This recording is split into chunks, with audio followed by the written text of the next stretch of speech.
Eccoci con l'appuntamento del martedì del gruppo TV7 con il sindaco risponde. Ricordo ancora i numeri per interagire: 049 8077 53 777 53 per le telefonate, 345 334 1171 per i messaggi. Il sindaco risponde @gruppotv7.com per le email durante la settimana, e ovviamente siamo in diretta anche sulla pagina Facebook di iReporter se volete fare delle domande anche su quella piattaforma. Allora andiamo con i messaggi. Dennis, primi 4. Volevo chiedere al signor sindaco che ne pensa della situazione Bus Italia, trasporto pubblico, corse mancanti, eccetera, eccetera. Sta migliorando moltissimo. Primo, stanno facendo assunzioni. Secondo, ovviamente il Covid sta abbassandosi, per cui sta essendo tutto regolare. È stato un periodo difficile, mancanza di autisti, persone che si avevano problemi sotto l'aspetto del Covid, però sta migliorando in maniera notevolissima. È stato un momento molto difficile che la nostra comunità ha pagato. Andiamo col secondo messaggio. Il sottopasso di via Pietro Candiano II è sporco, una vera indecenza, fa veramente schifo. E possiamo anche, Giorgio, magari farvi vedere sulla mappa direttamente a cosa ci stiamo riferendo. Insomma, adesso verrà agevolata la mappa. Questo è appunto via Pietro Candiano, vedete praticamente la laterale di Corso Primo Maggio. Ah, ok. Domani faccio intervenire per far pulire, mi spiace, mi scuso. Farò intervenire sicuramente. Domani fa intervenire il sindaco per far pulire quella zona che il cittadino ha evidenziato. Andiamo con il terzo messaggio, Dennis. Volevo segnalare via Lago Dolfin, Salboro, laterale di via Bembo, è una strada tanto trafficata e pericolosa perché è troppo stretta. Succedono con frequenza incidenti, urgono lavori. Conosco il problema perfettamente, purtroppo è molto costoso mettere rimedio, bisogna un grosso investimento. So che è pericolosa, so che è stretta, bisognerebbe allargare, è un investimento che stiamo con l'assessore Michelici ragionando per fare. Andiamo con il quarto messaggio. Ci sono novità in merito al nuovo auditorium per la musica? Grazie, ce lo chiede Laura da Padova, Porta a Trento. Io penso che tra poco sarà ufficialmente con il dottor Messina, il CEO di Intesa, portato a conoscenza in maniera pubblica, entro questo mese, il conservatorio per quanto riguarda la scuola. Sarà raddoppiata e messa a nuovo. Per quanto riguarda l'auditorio stiamo lavorando con gli utilizzatori, tra cui ovviamente la scuola, l'OPV, gli amici di musica, per trovare una soluzione veloce per sistemare l'auditorio. L'auditorio so che ha problemi, lo so perfettamente, qualche volta piove dentro, qualche volta non c'è riscaldamento, condizionamento, ormai è vecchio, stiamo cercando una soluzione la più veloce possibile, ovviamente, perché vuol dire fermare anche la scuola se manca l'auditorio. Nel preparare altri messaggi, sindaco, da parte della redazione che sono arrivati per trascriverli, avete stanziato 4,4 milioni per la sistemazione di 5 ponti e una passerella ciclopedonale. Il grosso della somma arriva dai fondi ministeriali. C'è il ponte di Santi, il ponte Cornaro, il ponte Paleocapa, 2 ponti sulla tangenziale est e passerella Goito, e i lavori inizieranno a marzo. Cioè, è una bella opera, voglio dire. La sicurezza penso che sia, come ripeto, prioritaria in questo senso. Per cui stiamo monitorando tutti i ponti, tutti i ponti sono sotto controllo da parte dei lavori pubblici, e man mano che abbiamo la possibilità, ovviamente dove c'è motivo di sicurezza interveniamo immediatamente, vengono messi a nuovo possibilmente. Questa è una bella notizia per la sicurezza. E poi l'altra bella notizia è che l'ex CONI diventerà il nuovo polo culturale del quartiere Arcella. Sì, come abbiamo illustrato qualche giorno fa, avendo vinto una gara che si chiama Pinqua, qualità dell'abitare, l'Arcella subirà una profonda trasformazione, per cui l'ex CONI diventerà una palazzina sotto l'aspetto culturale, ristorazione, diventerà veramente una bella cosa. Per quanto riguarda la Piazza Durio d'Italia, anche quella inquadrata adesso verrà rifatto completamente, verrà rifatto per quanto riguarda il Configliacchi, la parte storica, in più con mezzi propri abbiamo acquistato l'ex area Valli, per cui anche quella sarà rifatta completamente, e 70 appartamenti di edilizia residenziale. Vuol dire che la Cella già è un bel quartiere, nella città sono 40.000 abitanti, e faremo ancora di più perché deve diventare un quartiere bellissimo. È già migliorato tantissimo, mi ricordo abbiamo fatto qualcosa di importante come illuminazione, adesso con questi 15 milioni, ma i lavori cominceranno a breve, entro l'anno, cambierà completamente la Cella. Ricordo inoltre che siamo in collaborazione con le Ferrovie dello Stato per mettere mano alla stazione. Arriverà l'alta velocità tra 6-7 anni, è già finanziato le Ferrovie dello Stato ha già finanziato il progetto Vicenza-Padova, e con questo vuol dire che arrivando all'alta velocità va rifatto il ponte Borgomagno, che è in fase di manutenzione adesso, ed è ancora qualche mese. Perché in fase di manutenzione? Perché cadono i calcinacci, per cui abbiamo il dovere di sistemarlo, perché sotto l'aspetto sicurezza è importantissimo. Mettendo a posto il ponte vuol dire fare un'altra opera molto importante, perché quando arriva all'alta velocità arriverà sui binari verso nord, per cui vuol dire far sì di avvicinare la Cella finalmente a Padova, per evitare questa divisione che c'è naturale fatta dal treno, per cui cercheremo sicuramente di allacciare sotto l'aspetto fisico la Cella con Padova. Andiamo con i messaggi, Dennis, iniziamo un'altra serie di 4. Sono 23 anni che abito in via Camagno, mai visto un asfalto, è in programma, è piena di buche, grazie. Se è in programma, francamente non lo so, però ricordo che come abbiamo detto l'ultima volta su PadovaNet, è possibile vedere tutto quello che è in programma, i tempi e quando sarà fatto. Posso fare chiamare dalla segreteria perché ovviamente non me lo ricordo. Sì, facciamo così, chiedo alla però regia. Ricordo ancora su PadovaNet, che è il sito del comune, sono tutte le indicazioni, quando verrà fatto un marciapiede, una strada, quando sarà asfaltato, qualsiasi cosa trovato in PadovaNet. Ecco, allora chiedo alla regia gentilmente a Denis o a Elisabetta di far vedere come la settimana scorsa come funziona su PadovaNet, così magari i nostri cittadini non servono che telefonino in trasmissione o che chiamano in comune, perché basta andare sul sito e potete verificare, perché sono stati stanziati i soldi, i lavori verranno fatti e se andate sul sito di PadovaNet vi diranno che dove e quali strade e quali marciapiedi verranno fatti, poi ve lo faremo vedere. Andiamo con l'altro messaggio. San Pietrini in centro storico, buche a non finire, disagi per bici e moto. Come si interviene? Se avete avuto modo di vedere, sono dei camioncini che in continuazione passano non solo il centro storico, ma proprio qui San Pietrini, per sistemare in continuazione buche.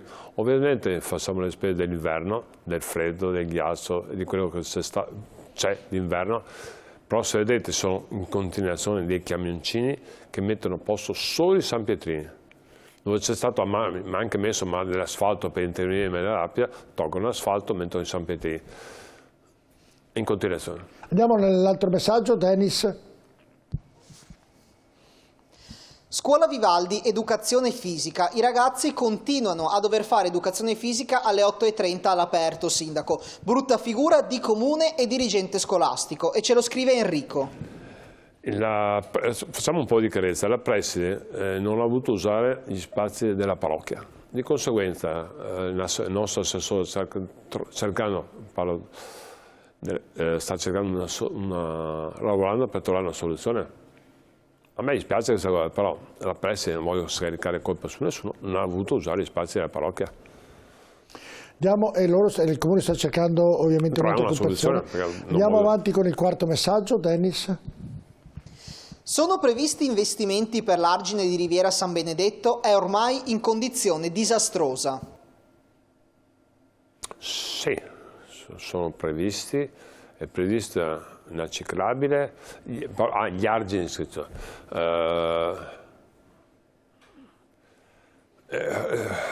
ripeto il solito discorso, dipende se è nostro o no. se l'argine, però mi informo, francamente, i soliti argini non sono nostri, non sono di nostra competenza. Di chi è la gestione, sindaco? Può essere che non sia vero quello che dico, però mi informo. Sì, Genio civile, autorità di bacino, cioè dipende. Da verificare se fa parte del comune quella di Riviera San Benedetto, mi sembra sia. Ma l'argine mi informo, non lo so. Va bene, allora Denis, tu nel frattempo prepari anche Padovanet prima degli altri messaggi. Eccolo qua. Eccolo qui, se facciamo vedere come l'altra volta, se spieghiamo bene a tutti, così facciamo vedere dove possono trovare i cittadini le strade, le vie, i marciapiedi che verranno asfaltati con i soldi stanziati dal comune.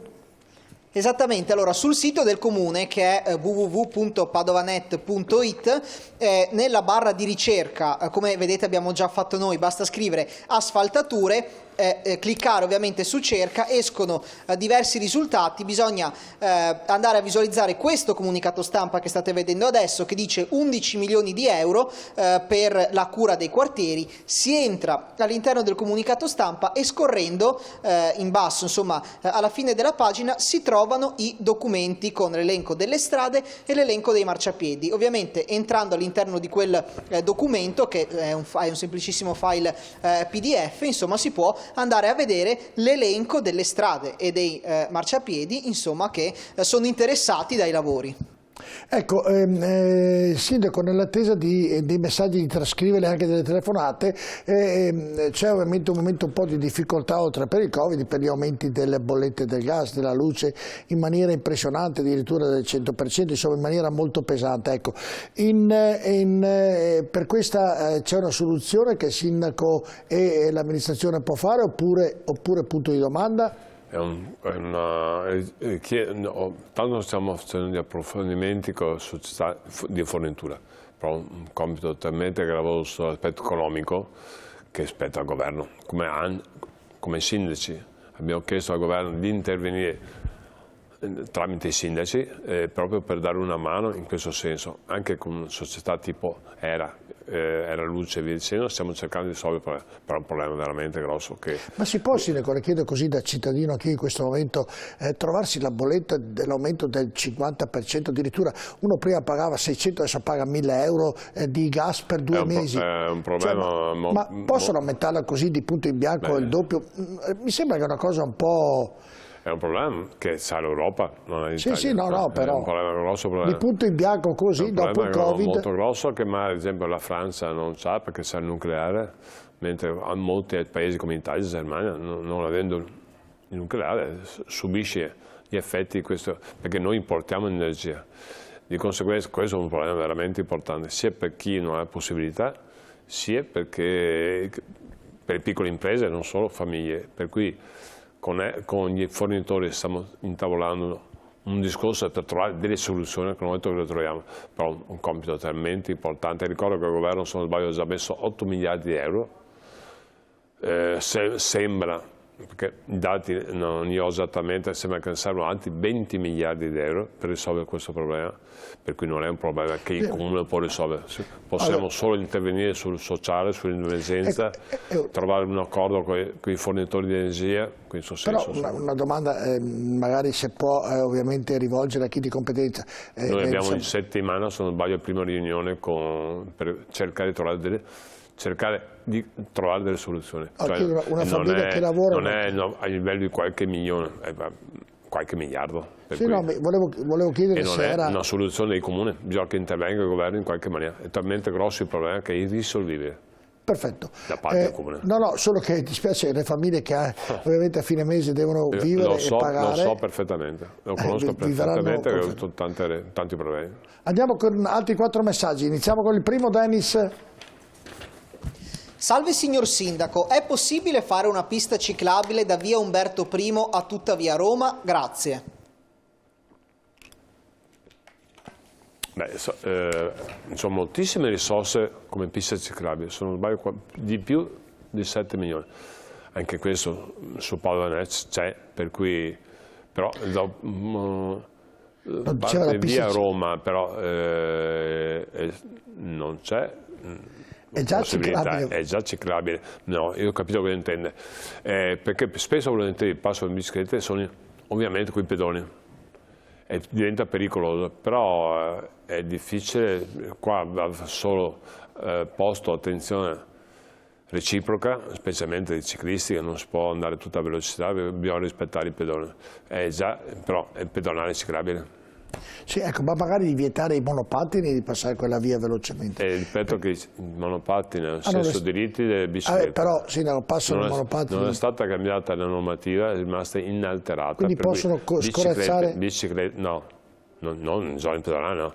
Biciclette e monopattini, biciclette servo assistite elettriche hanno gli stessi diritti di biciclette normali. Andiamo con un altro messaggio. Buonasera Sindaco, bisogna essere obiettivi. Lo smantellamento di Amniup da parte di qualche suo predecessore ha dato come risultato una città abbastanza sporca, specialmente i quartieri. Saluti. Non entro in merito alle scelte fatte in passato, però Padova non è una città sporca, mi dispiace, non è vero.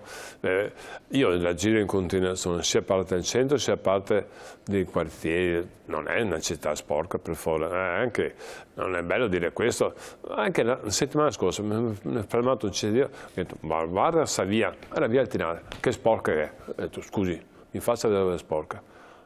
Adesso non c'è niente, però settimana scorsa ho visto c'erano 2 cartacee. Allora, primo mi affido all'educazione e responsabilità di tutti i cittadini. Padova è una città bella, è pulita, però se tutti quanti noi ci diamo una mano, evitare di buttare le cicche per terra, la carta, abbiamo rispetto, la città è nostra. Non è che sia di qualcun altro, non è mia, è nostra, per cui ognuno deve avere rispetto, però vi garantisco, questa è una città pulita. Altro messaggio? Buonasera, abbiamo provato a fissare un appuntamento sul sito del Comune per una carta d'identità elettronica con esito negativo. Esiste la possibilità di prenotarlo tramite contatto telefonico? Ci scusiamo della nostra scarsa conoscenza informatica. Cordiali saluti.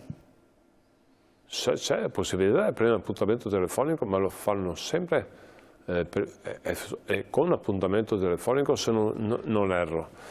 Però devo dire, mia moglie ha telefonato, so che ha telefonato per fare appuntamento,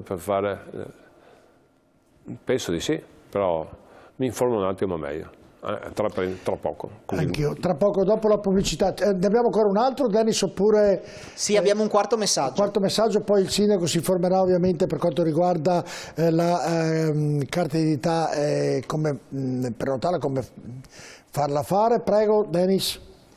Buonasera Sindaco, quando verranno presentati nel dettaglio i progetti per ex CONI e Configliacchi all'Arcella ho dei dubbi sull'utilità di una mediateca al giorno d'oggi. Grazie Marco. Ovviamente la prima parte la risposta c'è già stata da parte del Sindaco, però c'è poi la richiesta sulla mediateca. Torno un attimo indietro sul discorso della produzione della carta d'identità.